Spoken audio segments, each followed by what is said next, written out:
எல்லாருக்கும் வணக்கங்க. எல்லாரும் எப்படி இருக்கிறீங்க? நாங்கள் ரொம்ப நல்லா இருக்கிறோம். என்னோடய சேனலை சப்ஸ்கிரைப் பண்ண எல்லாருக்குமே ரொம்ப ரொம்ப நன்றி. இன்றைக்கி என்ன வீடியோ உங்களோட நான் ஷேர் பண்ணுறேன்னு பார்த்தீங்கன்னா, காலையில் ஒரு டிஃப்ரெண்ட்டான பிரேக்ஃபாஸ்ட், அப்புறம் மதியம் ஒரு சூப்பரான லஞ்ச் நான் பண்ணேன். ஸோ அந்த தான் இன்றைக்கி நான் உங்களோட ஷேர் பண்ணுறேன்.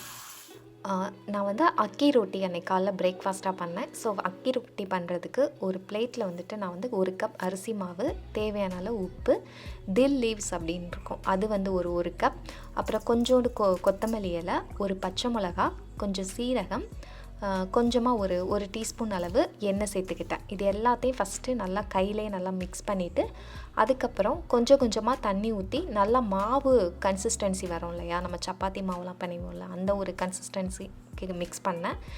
அதில் கொஞ்சம் மஞ்சள் பொடி சேர்த்தோம் அப்படின்னா அது பார்க்குறதுக்கு ரொம்ப அந்த வெள்ளையாக தெரியாமல் ரொட்டி போட்டு எடுக்கும்போது கொஞ்சம் மஞ்சளாக இருக்கிறது நல்லாயிருக்கும். ஸோ கொஞ்சம் மஞ்சள் பொடி, இது நல்லா மாவு மாதிரி பிசைஞ்சதுக்கப்புறமா ஒரு 1/2 கப் பெரிய வெங்காயத்தை இந்த மாதிரி குட்டி குட்டியாக கட் பண்ணி அதையும் சேர்த்துக்கிறேன். ஸோ இந்த மாதிரி எனக்கு 1 கப் அரிசி மாவுக்கு 1/2 கப் தண்ணி பிசைகிறதுக்கு கரெக்டாக இருந்தது. ஸோ அதை ஒரு 10 நிமிஷம் மட்டும் அப்படியே வச்சுட்டேன். அந்த கேப்பில் அதுக்கு ஒரு சூப்பரான சட்னி ஒன்று ரெடி பண்ணேன்.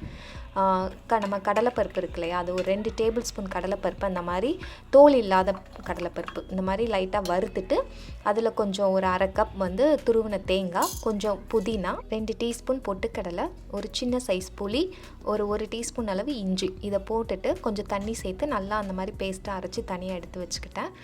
இப்போ சட்னிக்கு தேவையான அளவு உப்பு போட்டு அதையும் நல்லா மிக்ஸ் பண்ணிவிட்டு, அந்த சட்னிக்கு லாஸ்ட்டாக கொஞ்சம் தாளிப்பும் கொடுத்துக்கிட்டேன். இந்த பிரேக்ஃபாஸ்ட் பார்த்திங்கன்னா நான் எங்களுக்கு மட்டும்தான் பண்ணேன். ஆதிரனுக்கும் ஹரிக்கும் காலையில் சத்துமாவு கொடுத்துட்டேன். ஸோ ஹரியும் ஸ்கூல் போயிட்டான். இப்போ தாளிக்கிறதுக்கு பார்த்திங்கன்னா எண்ணெய் நல்லா சூடானதுக்கப்புறமா அதில் கொஞ்சம் சீரகம், கொஞ்சம் கடுகு, அப்புறம் உளுந்து, இது நல்லா பொரிஞ்சதுக்கப்புறமா ஒரு காஞ்ச மிளகாவை இந்த மாதிரி நான் கிள்ளி போட்டுக்கிட்டேன். அப்புறம் கொஞ்சம் கருவேப்பிலை, இது நல்லா எல்லாம் கடுகெல்லாம் வெடித்ததுக்கப்புறமா இதை நான் அந்த சட்னியில் மிக்ஸ் பண்ணிக்கிட்டேன் நல்லா. ஸோ அவ்வளோதான், அந்த சட்னி சூப்பராக இருக்கும் அக்கி ரொட்டிக்கு. ஸோ கண்டிப்பாக ட்ரை பண்ணி பாருங்கள். அது மாதிரி அக்கி ரொட்டிக்கு நம்ம மாவு பிசைஞ்சு வச்சுருக்கோம் பார்த்தீங்களா, அது ரொம்ப நேரம் நம்ம ஊற வைக்கக்கூடாது. நான் ஒரு 10 நிமிஷம் தான் ஊற வச்சேன். அந்த சட்னி பண்ணுற கேப் தான் ஊறிருக்கு. ஸோ ரொம்ப நேரம் ஊற வச்சோம் அப்படின்னா அந்த வெங்காயத்துலேருந்து, நம்ம வெங்காயம் சேர்த்ததுனால வெங்காயத்துலேருந்து அந்த தண்ணி வெளியே வரும். ஸோ ரொம்ப தண்ணி ஆயிரும். அப்புறம் நமக்கு அந்த தட்டுறதுக்கு லூஸாக ஆகிரும் மாவு. ஸோ வராது. அதனால் ரொம்ப நேரம் ஊற வைக்காதீங்க. இப்போ அந்த 10 நிமிஷம் நல்லா ஊறிடுச்சு. அந்த மாவை இந்த மாதிரி கொஞ்சம் பெரிய சைஸாக பால்லாம் போட்டு வச்சுட்டேன். அப்புறம் ஒரு பார்ச்மெண்ட் பேப்பரு இல்லைன்னா வாழை இலை, எனக்கு வாழை இலை இல்லாதனால நான் அந்த மாதிரி பார்ச்மெண்ட் பேப்பரில் கையில் நல்லா தண்ணியை நனைச்சிக்கிட்டு இந்த மாதிரி நல்லா கையை வச்சு நல்லா எல்லா சைடும் நம்ம போலிக்கு பண்ணுவோம் பார்த்திங்களா, அந்த மாதிரி நல்லா தட்டிட்டு அந்த பார்ச்மெண்ட் பேப்பரோடையே இந்த மாதிரி தோசைக்கல்லில் கொஞ்சம் பட்ரு தடவிட்டு அதை நல்லா 2 சைடும் பட்ரு தடவி நல்லா மாற்றி மாற்றி போட்டு எடுத்துக்கிட்டேன். ஸோ 2 சைடும் நல்லா வெந்ததுக்கப்புறமா இது கூட சைடு டிஷ் என்னென்ன சாப்பிட்லான்னு பார்த்திங்கன்னா, நம்ம பண்ணோம் இல்லையா இந்த சட்னி நல்லாயிருக்கும். அப்படி இல்லை சட்னி இல்லை, அவசரமாக வேறு ஏதாவது சாப்பிட்ணும் அப்படின்னா கொஞ்சம் தயிரில் சாட் மசாலா போட்டுட்டு அது கூட கொஞ்சம் ஏதாவது மாங்காய் ஊறுகாய் இருந்தால் பெஸ்ட்டு. ஏன்னா மாங்காய் ஊறுகாய் நல்லாயிருக்கும். மாங்காய் ஊறுகாய் வச்சு சாப்பிட்டோம் அப்படின்னா ரொம்பவே நல்லாயிருக்கும். ஸோ கண்டிப்பாக ட்ரை பண்ணி பாருங்கள். இந்த பிரேக்ஃபாஸ்ட் ரொம்ப ரொம்ப உடம்புக்கும் நல்லது, ரொம்ப டேஸ்ட்டாகவும் கொஞ்சம் டிஃப்ரெண்ட்டாகவும் இருக்கும். அதுக்கப்புறம் எங்கள் வீட்டுக்காரருக்கு பிரேக்ஃபாஸ்ட் வச்சு கொடுத்துட்டு நானும் சாப்பிட்டேன். ஆதிரன் ஃபஸ்ட்டே சத்து மாவு சாப்பிட்டான். ஸோ அவன் அக்கி ரொட்டி சாப்பிடல.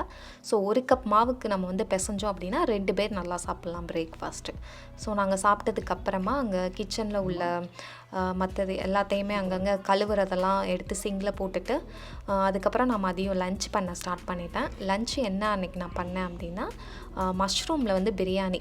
ஸோ இது நிறையா பேர் என்கிட்ட கமெண்ட் பண்ணிக்கிட்டு இருந்தீங்க, மஷ்ரூம் பிரியாணி போடுங்கக்கா அப்படின்னு சொல்லிட்டு. ஸோ மஷ்ரூம் பிரியாணி, அதுக்கு இந்த மாதிரி தேவையான அளவு எண்ணெய் ஊற்றிக்கிட்டு அதில் பட்டை, கிராம்பு, ஏலக்காய், ஒரு பிரியாணி இலை, இதை நல்லா அந்த எண்ணெயில் மிக்ஸ் பண்ணிக்கிட்டேன்.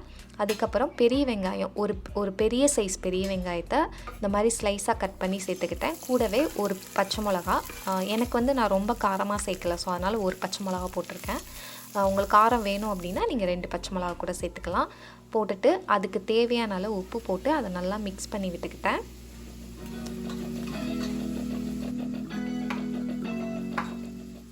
அதுக்கப்புறம் மஷ்ரூம் எல்லாம் நல்லா க்ளீன் பண்ணிவிட்டு அதை வந்து இந்த மாதிரி ஸ்லைஸாக ரொம்ப குட்டியாக கட் பண்ணக்கூடாது. இந்த மாதிரி ஸ்லைஸாக கொஞ்சம் பெரிய சைஸாகவே கட் பண்ணால் தான் பிரியாணிக்கு மஷ்ரூம் நல்லாயிருக்கும். ஸோ இந்த மாதிரி கொஞ்சம் பெரிய சைஸாகவே கட் பண்ணி அதை நான் தனியாக எடுத்து வச்சுக்கிட்டேன். அதுக்கப்புறம் இந்த வெங்காயம் நம்ம வதக்கியிருந்தோம் பார்த்திங்களா பிரியாணிக்கு, அந்த வெங்காயம் வந்து நல்லா வதங்கணும். எப்போயுமே எந்த டிஷ்க்குனாலும் வெங்காயம் நல்லா வதங்கினா தான் அந்த டிஷ் வந்து நல்லா டேஸ்ட்டாக இருக்கும். ஸோ வெங்காயம் நல்லா வதங்கினதுக்கப்புறமா அதில் ஒரு கை நிறையா புதினா இலை, கொத்தமல்லி இலை அதையும் போட்டுட்டு அதையும் நல்லா மிக்ஸ் பண்ணி விட்டுக்கிட்டேன். அது நல்லா சுருண்டதுக்கப்புறமா 1 டீஸ்பூன் அளவு இஞ்சி பூண்டு விழுது போட்டு அதோட பச்சை வாசனை போகிற அளவுக்கு அதை நல்லா வதக்கிக்கிட்டேன். அதுக்கப்புறமா ஒரு பெரிய சைஸ் தக்காளியை இந்த மாதிரி கட் பண்ணி வச்சுருந்தேன். ஸோ அதையும் சேர்த்துட்டு அந்த தக்காளி நல்லா மசிகிற அளவுக்கு நல்லா மிக்ஸ் பண்ணி விட்டுக்கிட்டேன். தக்காளி லைட்டாக மசிய ஆரம்பித்ததுமே அதில் ஒரு 1/2 டீஸ்பூன் காரத்துக்காக மிளகாய் பொடி சேர்த்துக்கிட்டேன். ஸோ நான் வந்து நார்மல் மிளகாய் பொடி தான் சேர்த்துருக்கேன், காஷ்மீர் சில்லி நான் சேர்க்கலை. சேர்த்துட்டதுக்கப்புறமா நம்ம கட் பண்ணி வச்சுருந்தேன் இல்லையா அந்த காளான்கள்லாம், அதையும் சேர்த்துட்டு அந்த மசாலாவோட நல்லா மிக்ஸ் பண்ணிக்கிட்டேன். இது கூட நம்ம தீஞ்சு போகணும்னு கவலைப்பட வேண்டாம், ஏன்னா அந்த மஷ்ரூம்லேருந்து தண்ணி நிறையா வெளியே வரும். ஸோ அதுலேயே நல்லா அந்த மசாலாலாம் நல்லா வெந்து வரும். ஸோ தண்ணி எதுவும் ஊற்ற தேவையில்லை. அதுக்கப்புறம் பிரியாணிக்கு சைட் டிஷ் வந்து கத்திரிக்காய் கொத்து பண்ணலாம் அப்படின்னு சொல்லிட்டு நல்லெண்ணெய் இருக்குது பார்த்திங்களா, அது 3 டேபிள் ஸ்பூன் ஊற்றிக்கிட்டேன். எண்ணெய் சூடானதும் அதில் வந்து ஒரு 15-20 மிளகு, 1 டீஸ்பூன் சீரகம் அதை நல்லா எண்ணெயில் பொரிய விட்டுட்டு ஒரு பெரிய வெங்காயத்தை இந்த மாதிரி குட்டியாக ஸ்லைஸாக கட் பண்ணியிருக்கேன். அப்புறம் ஒரு பச்சை மிளகா அதையும் சேர்த்துட்டு அந்த எண்ணெயில் தேவையான அளவு உப்பு போட்டு நல்லா வதக்கிக்கிட்டேன்.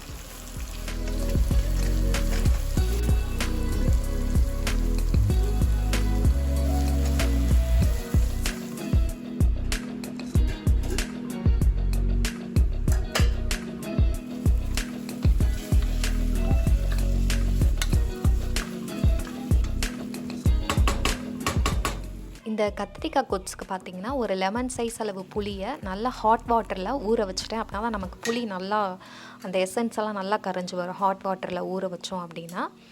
அதுக்கப்புறம் இந்த பிரியாணிக்கு வந்து மஷ்ரூம் எல்லாம் அந்த மசாலாவோடு சேர்த்து நல்லா வதங்கினதுக்கப்புறமா அரிசி பாஸ்மதி ரைஸை நான் கரெக்டாக 20 மினிட்ஸ் தான் ஊற வச்சேன். ஸோ அதுக்கு மேலே ஊற வைக்க அவசியம் இல்லை, 20 நிமிஷம் வந்து ஊற வச்சுட்டு அதையும் சேர்த்துட்டு 1 கப் பாஸ்மதி ரைஸ்க்கு 1.5 கப் நான் தண்ணி சேர்த்துக்கிட்டேன். அதுவும் ஹாட் வாட்டர் சேர்த்துருக்கேன். ஹாட் வாட்டர் சேர்த்துக்கோங்க, நம்மளுக்கு கீழே அடி பிடிக்காமல் வரும். குக்கரில் பண்ணுறோம் அப்படின்னா கீழே அடி பிடிக்காமல் வரணும்னா அதுக்கு ஒரு ரீசன் வந்து ஹாட் வாட்டர் சேர்த்துட்டோம் அப்படின்னா கீழே நமக்கு அடி பிடிக்காமல் வரும். லாஸ்ட்டாக எல்லாம் உப்பு போட்டு மிக்ஸ் பண்ணதுக்கப்புறமா எலுமிச்சம்பழம் சாறு 2 டீஸ்பூன் சேர்த்துட்டு அதையும் மிக்ஸ் பண்ணிவிட்டு குக்கரை மூடி வச்சுட்டேன். ஸோ மீடியம் ஃப்ளேமில் 2 விசில் வரையும் அதை நான் எடுத்து தனியாக வச்சுட்டேன். பாஸ்மதி ரைஸ் வந்து எப்போயுமே 20 மினிட்ஸ் ஊற வைக்கணும், maximum ½ an hour, minimum 20 minutes ஊற வச்சுட்டு ஹாட் வாட்டர் வந்து 1 கப்புக்கு 1.5 கப் தண்ணி சேர்க்கணும். அதுவும் ஹாட் வாட்டர் சேர்த்தோம் அப்படின்னா கீழே நமக்கு வந்து அடி பிடிக்காமல் வரும். இப்போ இந்த கத்திரிக்காய் கொத்துக்கு பார்த்திங்கன்னா வெங்காயம் இந்த மாதிரி நல்லா வதங்கினதுக்கப்புறமா அதில் ஒரு டீஸ்பூன் இஞ்சி பூண்டு விழுது போட்டு அதோட பச்சை வாசனை போகிற அளவுக்கு நல்லா வதக்கிக்கிட்டேன். அதுக்கப்புறமா ஒரு பெரிய சைஸ் தக்காளியை கட் பண்ணி வச்சுருந்தேன், அதையும் சேர்த்துட்டு அந்த வெங்காயத்தோடு நல்லா மிக்ஸ் பண்ணிக்கிட்டேன். இந்த தக்காளி போட்டதுக்கப்புறம் நம்ம கத்திரிக்காய் சேர்க்கணும். முதலே கத்திரிக்காய் சேர்த்தோம் அப்படின்னா கத்திரிக்காய் வந்து மசிஞ்சிரும். ஸோ தக்காளி போட்டதுக்கப்புறமா 2 கத்திரிக்காய் மீடியம் சைஸ் கத்திரிக்காய் அந்த மாதிரி கொஞ்சம் பெரிய பெரிய பீஸாக வந்து கட் பண்ணி அதையும் சேர்த்து ஒரு 2 நிமிஷம் நல்லா வதங்க விட்டுட்டேன். ஸோ இந்த மாதிரி தக்காளி வந்து லைட்டாக மசிஞ்சதும் அதில் வந்து 1/2 டீஸ்பூன் மஞ்சள் பொடி, 1/2 டீஸ்பூன் மிளகாய் பொடி, 1 டீஸ்பூன் மல்லிப்பொடி, அப்புறம் 1 டீஸ்பூன் காஷ்மீர் ரெட் சில்லி பொடி இதை போட்டுட்டு நல்லா அந்த மசாலாவை மிக்ஸ் பண்ணிக்கிட்டேன். அந்த கத்திரிக்காய் தக்காளியோடு சேர்த்துட்டு மிக்ஸ் பண்ணது உடனேவே அந்த புளி ஊற வச்சுருந்தேன் பார்த்திங்களா, அதை நல்லா கரைச்சிட்டு நல்லா கெட்டியாக இருக்கணும் புளி தண்ணி, ரொம்ப தண்ணியாக இருக்கக்கூடாது. ஸோ அதையும் ஊற்றிட்டு அதே அளவு தண்ணி ஊற்றினேன். தண்ணி ஊற்றிட்டு அது நல்லா நமக்கு அந்த பச்சை வாசனையெல்லாம் போகி கொஞ்சம் கெட்டியாகணும். ஸோ அது வரை நம்ம ஒரு மீடியம் ஃப்ளேம்லேயே விட்டுட்டேன். ஒரு குட்டி பேனில் 2 டேபிள் ஸ்பூன் கடலைப்பருப்பு, 1 டீஸ்பூன் வெள்ளை எள்ளு இருக்குது பார்த்திங்களா, அதை வந்து நல்லா வறுத்து எடுத்துக்கிட்டேன். அந்த கடலைப்பருப்பு ரொம்ப வறுக்கணும்னு அவசியம் இல்லை, லைட்டாக வறுத்துக்கிட்டால் போதும். அந்த எள்ளெல்லாம் வெடிக்க ஆரம்பிக்கும் பார்த்திங்களா, அந்த வெடித்து முடித்ததுமே அது நல்லா ஆறுனதுக்கப்புறம் மிக்சியில் நல்லா பொடியாக அரைச்சிக்கிட்டேன். இப்போ இந்த கத்திரிக்காய் கொத்து இருக்குது பார்த்திங்களா, அது நல்லா அந்த மாதிரி தண்ணியெல்லாம் வற்ற ஆரம்பிக்கும். அந்த ஸ்டேஜில் இந்த பொடி எல்லாத்தையும் ஆட் பண்ணிவிட்டு அதை நல்லா அது கூட மிக்ஸ் பண்ணி விட்டுக்கிட்டேன். இது போட்டோம் அப்படின்னா இன்னும் நல்லா டேஸ்ட் கொடுக்கும். இது வந்து எல்லா பிரியாணிக்குமே சூப்பரான சைட் டிஷ். கொஞ்சம் புளிப்புத்தன்மை இருக்கிறதுனால அந்த பிரியாணியோடு சாப்பிட்றதுக்கு ரொம்பவே நல்லாயிருக்கும்.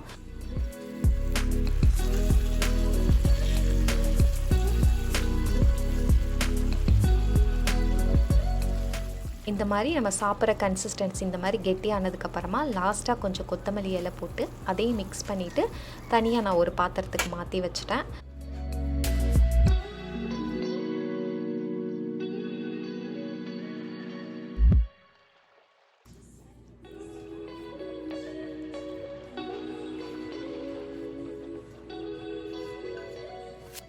ஆதிரனுக்கு வந்து அன்னைக்கு கொஞ்சம் கோல்டாக இருந்தது, உடம்பு சரியில்லை. ஸோ அவனுக்கு வந்து ரைஸும் ரசமும் தான் அன்றைக்கி கொடுத்தோம். எங்களுக்கு மட்டும்தான் பிரியாணி. முட்டையும் வந்து நல்லா பாயில் பண்ணியிருந்தது. ஸோ அதையும் நல்லா உரித்து தனியாக எடுத்து வச்சுட்டேன். இப்போ இந்த பிரியாணி பார்த்திங்கன்னா கீழே அடி பிடிக்காமல் நல்லா உதிரியாக வரும். ஸோ நான் சொன்ன மாதிரி கண்டிப்பாக ட்ரை பண்ணி பாருங்கள். பிரியாணி வந்து குக்கரில் அடி பிடிக்காமல் வரும். ஸோ அதுக்கப்புறம் வந்து நாங்கள் வந்து சாப்பிட்டுட்டோம். நாங்கள் சாப்பிட்டுட்டு அதுக்கப்புறம் ஹரியை வந்து எங்கள் வீட்டுக்காரர் போய் பிக்கப் பண்ண போயிட்டார். அவனும் வந்து அன்றைக்கி மதியம் லஞ்சு வந்து பிரியாணி தான் சாப்பிட்டான். அவனுக்கு வந்து மஷ்ரூம் பிரியாணினா பயங்கர ரொம்ப பிடிக்கும். அவனோட ஃபேவரெட் வந்து மஷ்ரூம் பிரியாணி. அதுக்கப்புறம் ஹரி ஸ்கூல்லேருந்து வரும்போது இந்த மாதிரி வெஜிடபிள்ஸ் எல்லாம் அந்த பேக்கில் போட்டு அவனுக்கு கொடுத்து விட்டுருந்தாங்க. என்ன அப்படின்னா இது வந்து அப்பப்போ இந்த மாதிரி அவங்க ஸ்கூல்லேருந்து கொடுத்து விடுவாங்க. இந்த ஸ்வீட் பொட்டேட்டோ, கேரட், அது வந்து சுகினி, அப்புறம் வந்து பெரிய வெங்காயம் இதெல்லாம் கொடுத்து விடுவாங்க. அவங்களுக்கு வந்து டொனேட் பண்ணுவாங்க அவங்க ஸ்கூலில் எல்லாருக்கும். ஸோ இந்த மாதிரி வீட்டுக்களுக்கெல்லாம் கொடுத்து விட்டுருவாங்க. அதை வந்து அப்படியே எடுத்து வச்சிட்ருந்தேன். அதுக்கப்புறம் எனக்கு அன்றைக்கி பறை கிளாஸ் வந்து மறுநாள் பறை கிளாஸு. ஸோ அதுக்கு முன்னாடி வந்து நான் வீடியோ வந்து ரெக்கார்ட் பண்ணி அனுப்பணும் அந்த மேம்க்கு.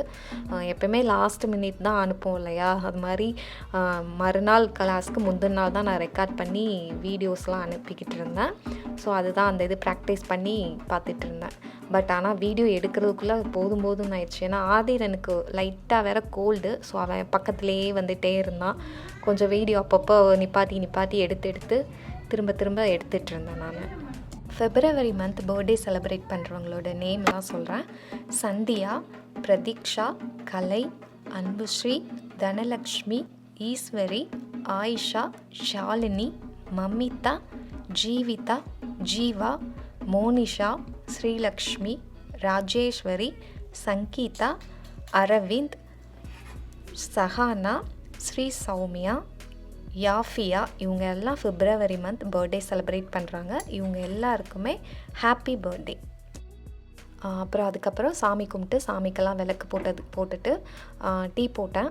அன்றைக்கி வீட்டுக்காரருக்கு வந்து பயங்கர வேலை. ஸோ அதனால் நான் தான் அன்றைக்கி டீ போட்டுட்டு எங்கள் வீட்டுக்காரருக்கும் கொடுத்துட்டு நானும் குடிச்சிட்டு அதுக்கப்புறம் பசங்களோட அப்படியே கொஞ்சம் டைம் ஸ்பெண்ட் பண்ணி அன்றைக்கி டே அப்படியே போச்சு. நைட்டு வந்துட்டு பார்த்திங்கன்னா டின்னர் என்ன பண்ணோம் அப்படின்னா அந்த காலைல பண்ணையில் அக்கி ரொட்டி, அதோட டேஸ்ட் ரொம்ப நல்லா இருந்தது. ஸோ நைட்டுக்கும் அதே மாதிரி திரும்ப பண்ணலாம் அப்படின்னு சொல்லிட்டு நைட்டுக்கும் அக்கி ரொட்டி தான் பண்ணோம். நான் அதனால தான் நைட்டு டின்னர் வீடியோ எடுக்கலை. இப்போ வந்து February month wedding anniversary celebrate பண்ணுறவங்களோட நேம் எல்லாம் சொல்கிறேன். Sathya and Ruban, Bharathi and Loganathan, Jervitha and Kenson, Sujatha and Ilayaraja, Farooq and Jessie, Vijayan and Divya, Sakthivel and Ranjitha, Sarath and Veeralakshmi, Prithya and Sujith, Dhanalakshmi and Viswanathan. இவங்க வந்து வெட்டிங் ஆனிவர்சரி செலிப்ரேட் பண்ணுறாங்க. ஸோ இவங்க எல்லாருக்குமே ஹாப்பி வெட்டிங் ஆனிவர்சரி. அவ்வளோதாங்க. இந்த வீடியோ கண்டிப்பாக உங்களுக்கு நான் பிடிச்சிருக்குன்னு நினைக்கிறேன். இந்த வீடியோ எப்படி இருந்தது அப்படின்னு சொல்லிட்டு எனக்கு கீழே கமெண்ட் பண்ணுங்கள். இந்த ரெசிபீஸ்லாம் செஞ்சு பார்த்துட்டு என்னோடய இன்ஸ்டாகிராம் பேஜில் உங்களோட ஃபோட்டோஸ்லாம் என் கூட ஷேர் பண்ணுங்கள். தேங்க்யூ.